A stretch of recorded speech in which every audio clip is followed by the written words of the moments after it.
Halo, selamat datang kembali. Hari ini kita akan menyelami tumpukan sumber yang Anda kirimkan.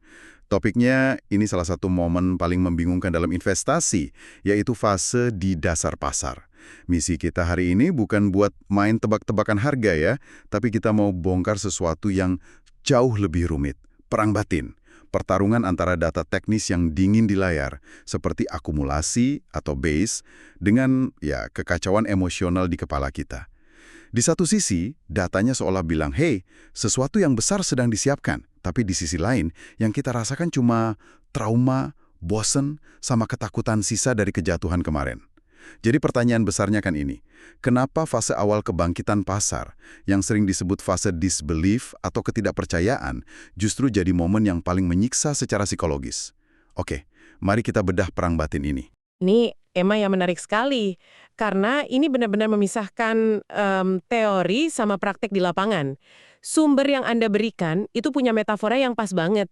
Bayangin Anda baru aja selamat dari badai besar, Anda berdiri di luar, langit udah mulai cerah, angin udah berhenti.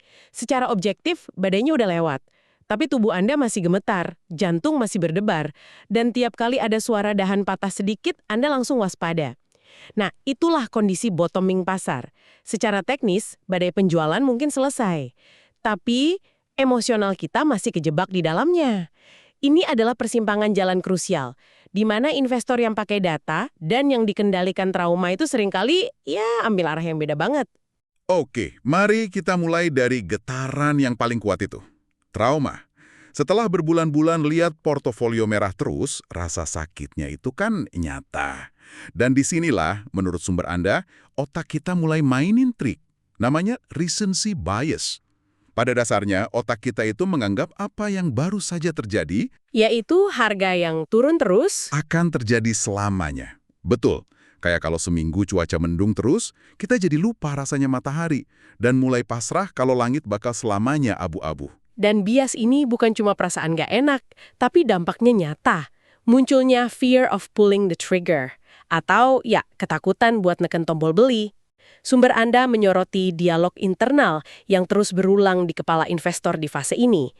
Tiap kali ada kenaikan harga kecil, pikiran kita langsung teriak. Hati-hati, ini pasti jebakan. Atau ini cuma nafas terakhir sebelum anjlok lebih dalam. Kita jadi super sinis. Nah, yang paling menarik di sini adalah paradoks besarnya yang ditekankan di semua sumber itu. Saat risiko secara objektif ada di titik terendah karena harga udah diobral, Udah murah banget ya. udah murah banget, tapi risiko secara psikologis justru terasa paling tinggi. Aneh kan? Kita lebih takut beli aset yang lagi diskon 70% daripada pas harganya di puncak euforia. Dan ketakutan itu kayaknya makin parah ya di zaman sekarang. Dengan adanya media sosial, gema pesimismenya itu diperkuat terus-terusan. Semua orang masih teriak resesi, bakal lebih dalam lagi. Jadi, ini pertempuran pertama. Ingatan kita sendiri yang masih segar dengan rasa sakit, jadi musuh terbesar. Tapi, apa yang terjadi kalau pasar gak jatuh lagi? Tapi juga gak kemana-mana, cuma diam. Itu kan jenis siksaan yang beda lagi. Nah, Anda masuk ke musuh kedua. Musuh yang lebih sunyi tapi sama mematikannya. Kebosanan. Ini yang disebut fase the boring base. Harga berhenti jatuh, tapi juga nggak naik. Cuma gerak datar, menyamping berminggu-minggu, bahkan berbulan-bulan. Nggak ada berita heboh, nggak ada drama, cuma sunyi. Kesunyian ini ujian kesabaran yang luar biasa. Disinilah fatigue atau kejenuhan mental mulai menggerogoti. Sumber-sumber Anda menjelaskan banyak investor retail akhirnya nyerah dan jual aset mereka tepat di harga bawah. Bukan karena takut, tapi karena nggak sabar. Jadi mereka kalah bukan karena panik, tapi karena bosen. Tepat, dialog internal mereka berubah dari, wah harganya bakal jatuh lagi menjadi, duh ngapain uang saya nyangkut di sini kalau nggak gerak, mending saya pindahin ke aset lain yang lagi rame. Mereka haus aksi, butuh volatilitas, dan akhirnya mereka ninggalin aset yang lagi tertidur itu. Padahal, momen ketika investor retail merasa paling bosen inilah yang ditunggu-tunggu sama smart money atau institusi. Oke, ini menarik. Jadi kebosanan kita adalah peluang bagi mereka. Gimana cara kerjanya? Kalau kita lihat dari gambaran yang lebih besar, kebosanan retail ini tuh semacam kamuflase yang sempurna. Institusi memanfaatkan momen sepi ini untuk mengakumulasi, beli aset secara perlahan, jumlah besar, tapi tanpa menarik perhatian. Diam-diam ya? Diam-diam. Mereka nggak asal beli, sumber Anda menunjuk ke pola-pola spesifik, misalnya penurunan drastis dalam volatilitas, atau fenomena yang disebut absorption, di mana ada order jual besar di pasar, tapi anehnya harga nggak turun. Itu tandanya ada pemain besar yang diam-diam nampung semua pasokan itu. Mereka nyerap semua aset yang dijual oleh investor yang udah lelah nunggu. Ini sejalan banget sama pepatah yang dikutip di sumber Anda. Bull markets are born on pessimism, grow on skepticism. Pasar bullish lahir dari pesimisme, tumbuh dalam keraguan. Fase boring base ini adalah rahim tempat tren naik itu dilahirkan. Luar biasa. Jadi, di saat kita merasa pasar sedang mati, sebenarnya ada aktivitas besar di bawah permukaan.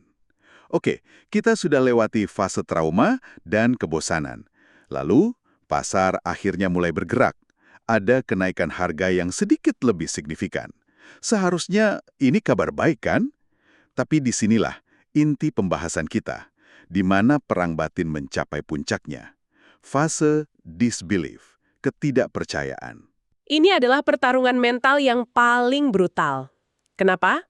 Karena setelah berbulan-bulan dilatih oleh pasar untuk nggak percaya sama kenaikan apapun, tiba-tiba kita dihadapkan pada data yang mungkin nyata. Sumber Anda menggambarkan dialog internalnya dengan sangat jelas, pikiran kita langsung cari pembenaran untuk tidak percaya. Langsung defensif ya? Sebentar lagi juga dibanting lagi sama bandar. Kita secara aktif cari-cari alasan untuk meragukan kenaikan itu. Trauma kita masih basah soalnya.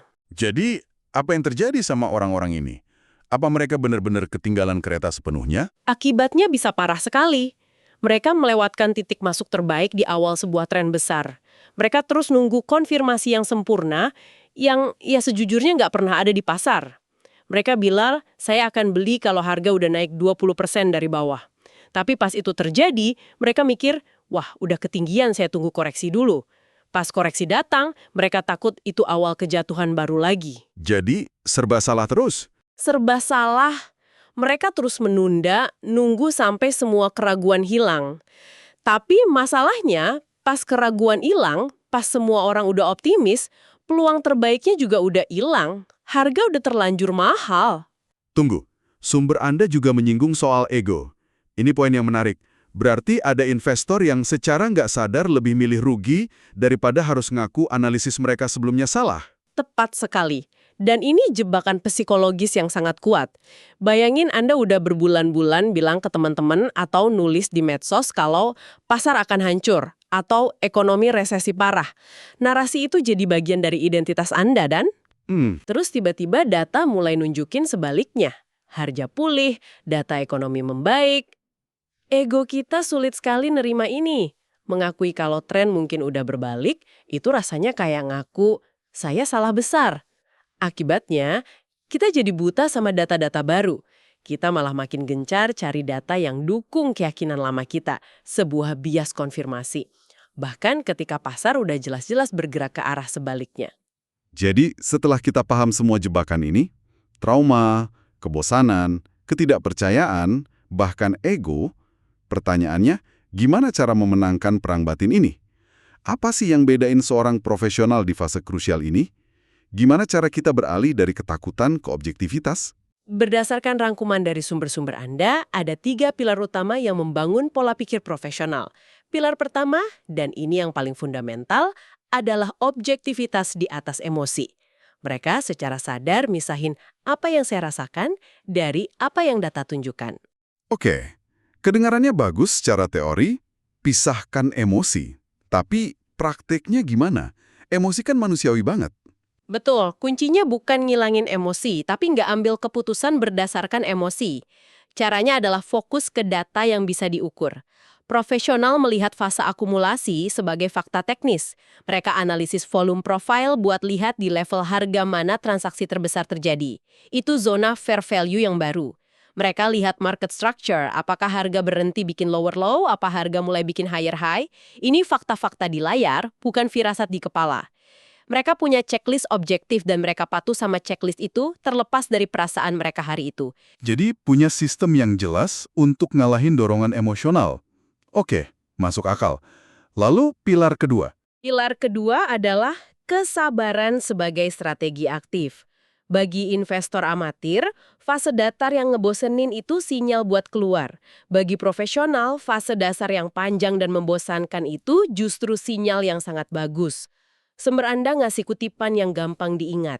The bigger the base, the higher into space. Semakin lama dan lebar fase dasarnya, semakin banyak bahan bakar yang diakumulasi, dan semakin kuat fondasi yang dibangun buat lonjakan berikutnya. Itu benar-benar ngubah cara pandang ya. Jadi, kebosanan itu bukan masalah yang harus dihindari, tapi sebuah proses yang harus dihargai. Kayak bangun fondasi gedung pencakar langit, butuh waktu lama dan kelihatannya nggak ada kemajuan. Tapi itu bagian terpenting. Persis. Bagi mereka, kebosanan adalah konfirmasi bahwa proses akumulasi oleh smart money sedang berjalan sehat. Mereka nggak coba buru-buru, mereka justru nikmatin kesunyian itu karena tahu apa yang lagi dibangun. Nah, ini bawa kita ke pilar ketiga, manajemen risiko yang cerdas. Profesional nggak coba jadi pahlawan yang nebak titik terendah dengan presisi. Mereka tahu itu mustahil. Mereka juga nggak nunggu sampai FOMO, fear of missing out, datang buat beli dalam jumlah besar di harga tinggi. Jadi, apa yang mereka lakukan? Mereka masuk secara bertahap. Sumber Anda menyebutnya konsep pyramiding atau scaling in. Begitu mereka lihat tanda-tanda awal akumulasi dari checklist objektif mereka mulai beli. Sedikit, bukan semua modal. Oh, posisi awal gitu ya? Posisi awal. Jadi intinya jangan langsung all in, tapi celukin jari kaki dulu gitu ya? Tepat. Mereka celupin jari kaki buat ngerasain suhu air. Kalau ternyata analisis mereka salah dan harga turun lagi, kerugian mereka kecil dan terkendali. Tapi kalau analisis mereka benar dan harga mulai naik sesuai perkiraan, mereka akan nambah posisi secara bertahap di level-level kunci. Dengan cara ini, mereka berpartisipasi di zona terendah tanpa harus nebak titik terendah. Risiko mereka terkelola. Kalau dirangkum, kondisi pasar di titik terendah ini adalah sebuah momen emas yang dibungkus lapisan tebal rasa takut, kebosanan, dan keraguan. Sumber-sumber yang Anda berikan sangat jelas menunjukkan kalau kemenangan sejati di fase ini bukan soal ngalahin pasar, tapi soal memenangkan perang melawan diri kita sendiri. Mampu narik garis tegas antara fakta di layar dengan sisa-sisa trauma yang masih menghantui pikiran. Benar sekali. Kesadaran yang paling dalam di sini adalah bahwa peluang terbesar seringkali sedang dibangun. Justru pada saat pasar terlihat paling nggak menarik, paling membosankan, dan saat narasi di luar sana dipenuhi keputusasaan. Ketika semua berita masih negatif, ketika teman-teman Anda sudah nyerah sama investasi, disitulah fondasi buat keuntungan masa depan lagi diletakkan, bata demi bata, dalam keheningan. Setelah kita membedah semua ini, mungkin ada satu pertanyaan penutup untuk Anda renungkan. Pertanyaannya bukanlah kapan pasar akan pulih, karena nggak ada yang tahu jawabannya. Pertanyaan yang lebih relevan mungkin adalah, apakah Anda sudah menyiapkan mental Anda untuk percaya pada pemulihan itu ketika tanda-tandanya muncul? Bahkan, saat suara-suara di kepala Anda dan di sekitar Anda masih berteriak penuh keraguan?